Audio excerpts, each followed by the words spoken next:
Kepala Sekolah TK Sukahaji ya, yang mana siang ini telah meluangkan waktunya untuk mau diwawancarai oleh saya sendiri, Cinta Astuti Kosasi, sebagai CGP Angkatan 5 dari Kabupaten Bandung terkait dengan pengambilan keputusan.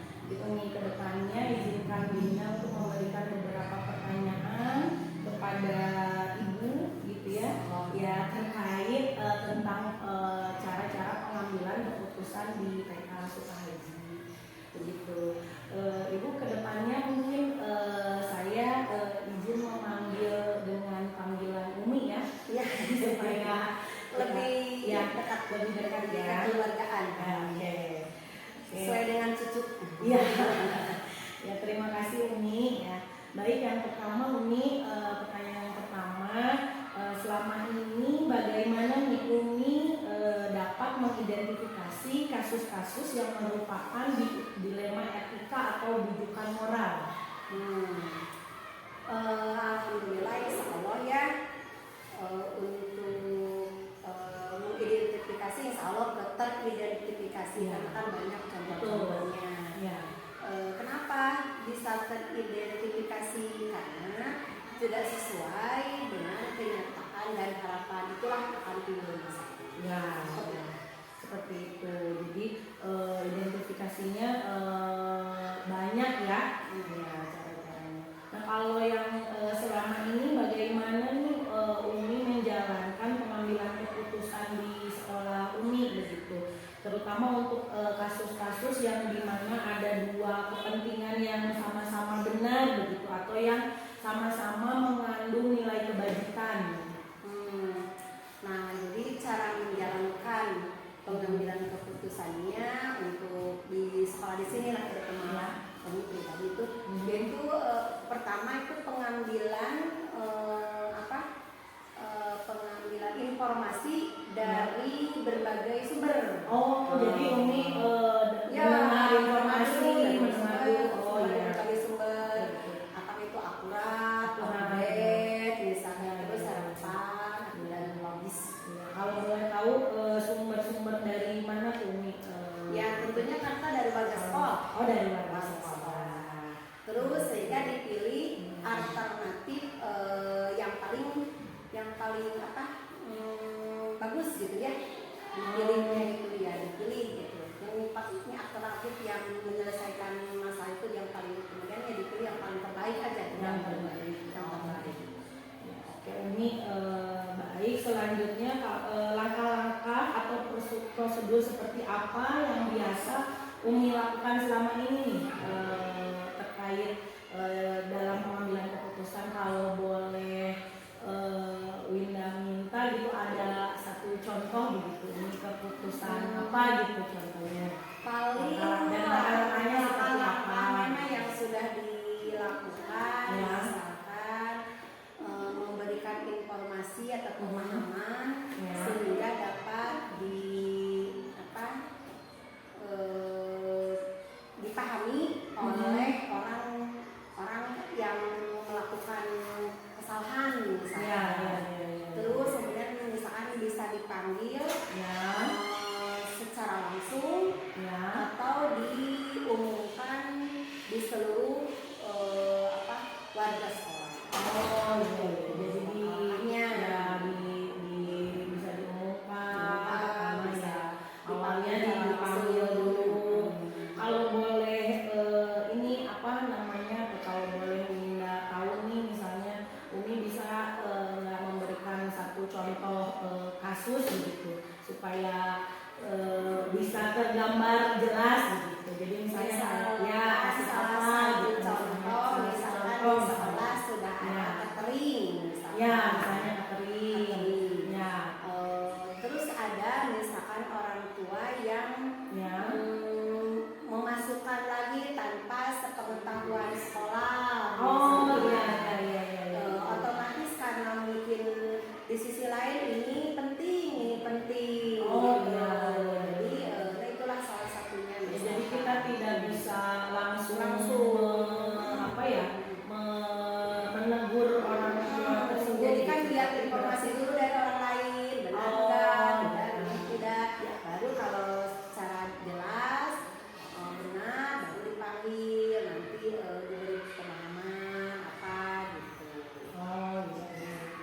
Jadi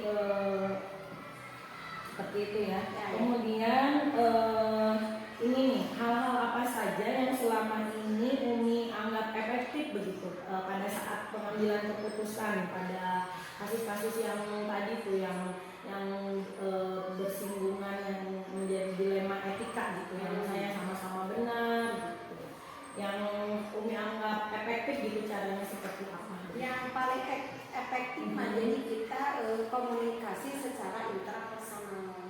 Hati-hati. Oh begitu. Dari Jadi seperti tadi yang yang kasus catering tadi, jadi Umi dipanggil itunya siapa?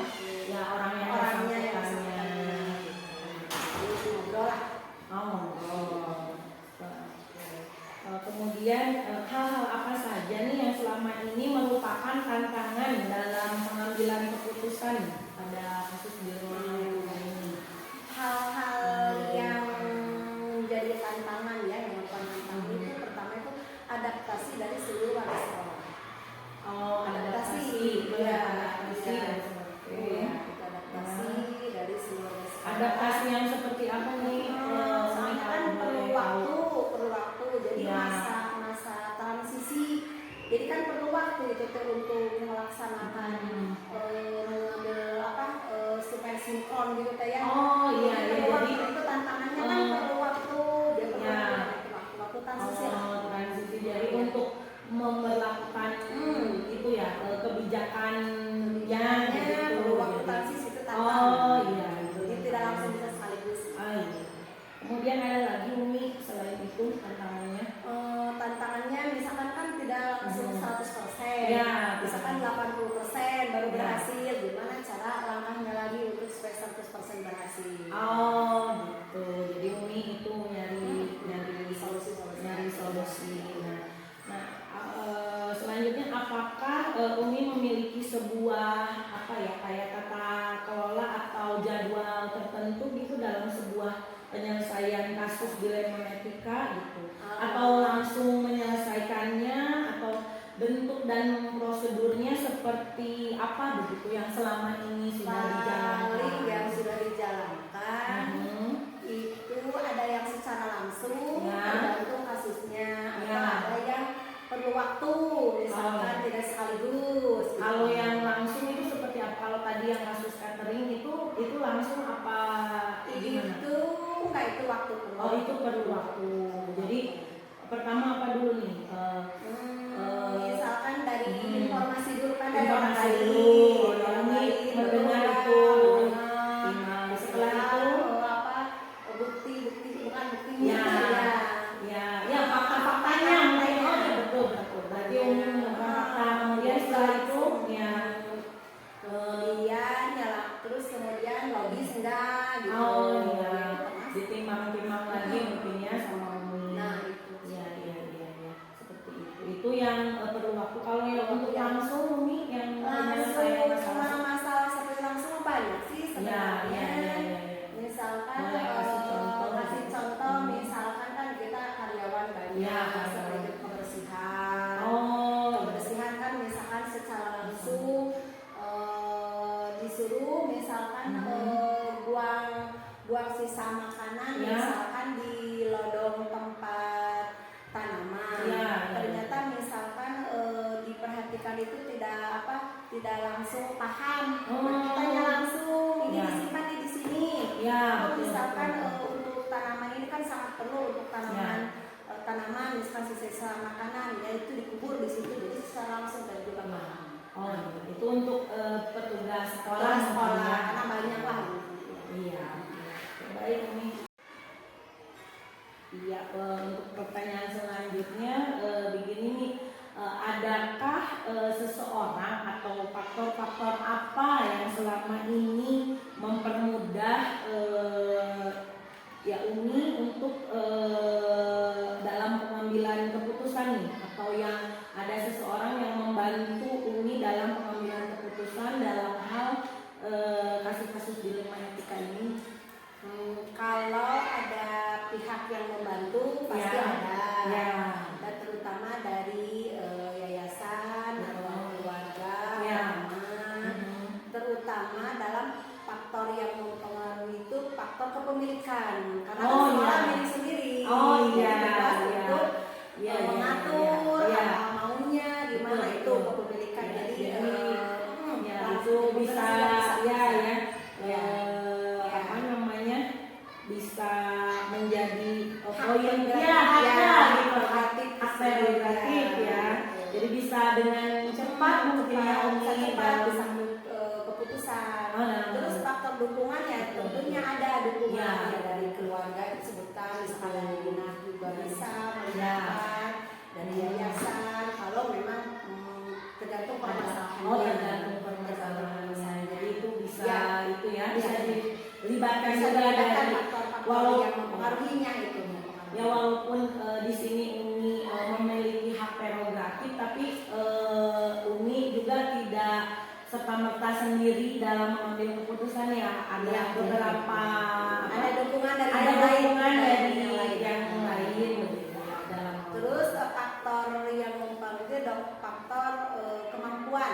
kemampuan Karena kalau tidak mampu ya nanti kemampuan kita sebagai sebagai kepala sekolah. kepala sekolah Ya, oh kita betul boleh ya, katakan betul. mampu lah, Ya, mampu, ya. mampu termasuk juga Ya, ya, ya. jadi kepemilikan, kemudian faktor dukungan yang Ya. membuat itu dan kompetensi, Ya, kemampuan. ya. Berarti kemampuan di sini juga harus menjadi hal yang ini ya penting ya Penting. ya kompetensi Harus yang mampu, harus mampu. ya kompetensi yang Ya. apa harus dimiliki oleh seorang kepala Ya. sekolah. Betul betul baik. Kemudian ini mungkin menjadi pertanyaan yang terakhir ya ini dari wawancara kita kali ini itu yang nomor selanjutnya dari semua hal yang telah disampaikan pembelajaran apa yang Umi bisa petik dari pengalaman Umi selama ini pada saat mengambil keputusan dilema etika begitu. Nah, jadi yang dapat diambil dari pengalaman semua Ya. ini itu kebenaran, terutama kebenaran yang kebenaran dan keberanian. Oh keberanian. Berani Itu berani lah, berani begitu ya. Berani. Berani dalam mengambil keputusan. Keputusan. Ah, iya. Betul. Harus. Tapi harus gitu ya. Tapi itu juga harus berani dan benar. Benarnya itu tadi dengan cara-cara yang tadi yang disebutkan. Ya. Betul. Iya baik, menarik sekali Umi wawancara kali ini sangat menginspirasi. Amin. Ya sangat menginspirasi saya terutama ya khususnya untuk saya ke depannya menjadi seorang guru di sini sebagai guru untuk mengambil keputusan bijaksana kepada muridnya agar pembelajaran lebih baik juga dan tentunya juga saya sebagai guru untuk kedepannya bisa melangkah gitu mengambil keputusan yang lebih bijaksana. Amin. Terima kasih Umi atas waktunya. Sama-sama. Assalamualaikum warahmatullahi wabarakatuh. Waalaikumsalam warahmatullahi wabarakatuh. Iya, assalamualaikum warahmatullahi wabarakatuh. Waalaikumsalam warahmatullahi wabarakatuh. Ya sebelumnya saya ucapkan terima kasih yang banyak atas waktu dan tempatnya di sini untuk saya bisa mewawancarai Ibu di sini Ibu Umi Kulsum SPD selaku Kepala Sekolah SDN Mekarsari Cileunyi. Ya, betul. Ya izinkan Ibu untuk kedepannya saya akan memberikan beberapa pertanyaan terkait tugas CGP saya ya. Saya sendiri Winda Astuti Kosasi CGP Angkatan 5 dari Kabupaten Bandung tentang pengambilan keputusan yang bijaksana sebagai seorang pemimpin begitu ya. Mohon izin bertanya ya Ibu. Ya untuk kedepannya saya memanggil Ibu Umi ya Ibu. Baik, yang pertama mungkin nah selama ini bagaimana Ibu Umi dapat mengidentifikasi kasus-kasus yang merupakan dilema etika atau bujukan moral? Bismillahirrahmanirrahim. Karena saya sebagai kepala sekolah, mungkin Ya. saya harus dapat mengidentifikasi sebuah kasus Ya, yang terjadi di sekolah saya. betul betul. Apakah itu dilema etika atau Mhm. bukan moral Ya, ya? ya. Yang seperti contoh mungkin Iya, yang contohnya. terjadi di sekolah saya Mhm. tahun kemarin Mhm. ada seorang anak ya Ya. yang tidak tahu apa faktornya setelah masuk ke kelas 6 Mhm. dia tidak mau ikut belajar di sekolah. Nah, ya, tidak, jadi dia tidak ingin bergabung dengan guru kelasnya atau dengan kelasnya, anak-anaknya iya, yang iya. sekelas untuk ikut belajar. Ya, waduh itu padahal udah kelas 6 ya. Iya, jadi di ujung proses pembelajarannya dari kelas 1 sampai kelas 6. Nah, ini sayangnya pas di ujung dia jadi seperti jenuh atau nggak tahu Iya. bagaimana ya. Nah, saya mendapatkan laporan dari Iya. wali kelasnya. Betul. Katanya, Ya. Ibu, ada anak katanya yang selalu tidak masuk katanya gitu. Nah, tetapi kan saya berusaha untuk Ya. membujuk anak tersebut, yaitu Ya. dengan cara memanggil orang tuanya, kan Betul. ya, Oh, iya. dengan mendatangi ke rumahnya Hmm. atau dengan bertanya kepada anaknya langsung, Iya, ya. iya, Nah, iya. waktu berjalan terus dan saya pun dengan mengambil cara karena ada daring ya, Ya. jadi saya memberikan anak tersebut tugas dengan daring tetap ya. Tetapi kan anak-anak yang lain protes. Oh, ya tidak Ya, adil tidak gitu adil ya. katanya. Padahal Kenapa? anak yang Saya lainnya rajin masuk, ya. sekolah, tapi kan nanti bisa lulus. Mhm.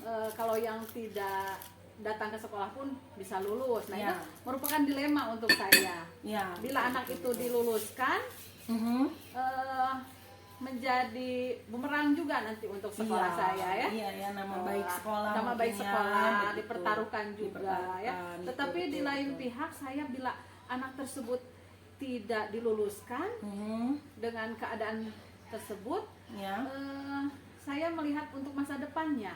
Mhm. Belum tentu mungkin saat ini dia merasa jenuh untuk sekolah, tetapi kedepannya Tapi kan kedepannya ada mungkin ini ya. Tapi kalau ada ijazah kan dia bisa meneruskan, Meneruskan, gitu. melanjutkan. Untuk Melanjutkan masa untuk depan. masa depannya saya Betul, berpikir betul, ke betul, depan. Nah, Nah, ya itu menjadi dilema untuk saya. Iya, iya. Apakah anak tersebut nanti pas ujian diluluskan atau tidak gitu. Iya. Nah, itu sebuah dilema untuk sekolah Oh, saya. iya. Itu terjadi di tahun kemarin ya. Tahun kemarin Ya. gitu, ketika angkatan Angkatan ya, COVID, COVID ya. Angkatan COVID. Betul, Jadi betul. mungkin karena tahun-tahun kemarin sudah merasa enak Ya, daring gitu ya. begitu ya. Pas Ketika masuk. pas masuk ke kelas 6 sudah ada PTM tapi terbatas. Ya. Nah, jadi merasa enak daring gitu. Memang si anak itu ikut belajar, mengerjakan tugas, tapi dia tidak mau ya, ikut gabung. Gabung, gitu. ya. Oh iya, baik. Nah, berarti kan yaitu dilema ya pada Dilema, saat iya. mengambil keputusan. Ya, betul. Nah, ini pertanyaan selanjutnya mungkin ya. Nah, sebelum mengambil keputusan ini nih, apakah Ibu Umi ada cara-cara khusus atau panduan begitu yang yang digunakan Ibu Umi dalam pengambilan keputusan kasus tersebut gitu. Caranya gimana gitu kan itu iya, ya itu langkah-langkahnya ya langkah-langkahnya bagaimana gitu, Langkah-langkahnya langkah atau mungkin, caranya begitu. ya saya harus mengidentifikasi dulu itu Ya, sama. pertamanya mengidentifikasi dulu kasusnya seperti apa, anak tersebut apa masalahnya. Malah saya meminta orang tuanya untuk mendatangkan seorang psikiater. Ya. Apakah anak tersebut ada gangguan, apa gangguan dari diri sendiri, Ya. dari orang tua, saudara rumah atau dengan guru ya, atau teman sekelasnya. Nah, lalu saya juga mengenali bahwa kasus tersebut di dalam kasus dilema saya itu kan ada nilai-nilai ya, nilai-nilai yang bertentangan gitu ya, nilai-nilai yang bertentangan. Lalu saya menentukan keterlibatan dengan siapa saja, pihak-pihak mana saja gitu yang akan terlibat dalam memutuskan keputusan tersebut. Jadi tidak oleh saya sendiri ya, dengan betul. seperti diktator oleh saya ya, tetapi saya memutuskan siapa saja yang akan terlibat dalam memutuskan tersebut ya, dilema tersebut. Lalu saya mengumpulkan fakta-fakta. Saya melihat daftar hadirnya dari ke guru kelasnya. Guru kelas. Saya melihat daftar hadirnya. Terus kata gurunya daftar hadir emang tidak datang ke sekolah, tapi dia selalu mengirimkan tugas. Saya lihat apakah ada pekerjaannya. Jadi semua fakta saya kumpulkan dari orang tua, dari guru, dari guru-guru yang lain ya. Lalu yang keempat juga saya menguji benar atau salahnya ya, dengan uji legal, uji regulasi ya, uji intuisi dan uji-uji yang lainnya lah ya. Lalu setelah itu saya menggunakan pengujian menggunakan paradigma benar lawan benar tadi ya, betul. Itu mana yang benar dan yang paling benar tuh yang mana gitu. Diluluskan dengan ada ada efeknya gitu ya, atau bagaimana yang terbaik itu yang bagaimana gitu ya. Lalu melakukan prinsip resolusi dengan 3 prinsip, yaitu prinsip berbasis rasa peduli ya. Anak itu nanti masa depannya gimana ya, terus prinsip berbasis keperaturan. Peraturannya apa, bagaimana ini peraturan yang seharusnya ada seharusnya ada. Lalu berbasis hasil akhir.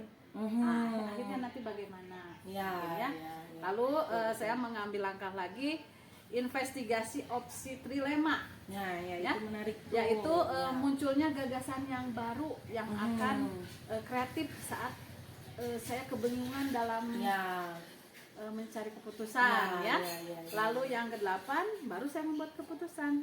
Nah, setelah membuat keputusan itu, saya melihat apa keputusannya itu bagaimana dan merefleksikannya.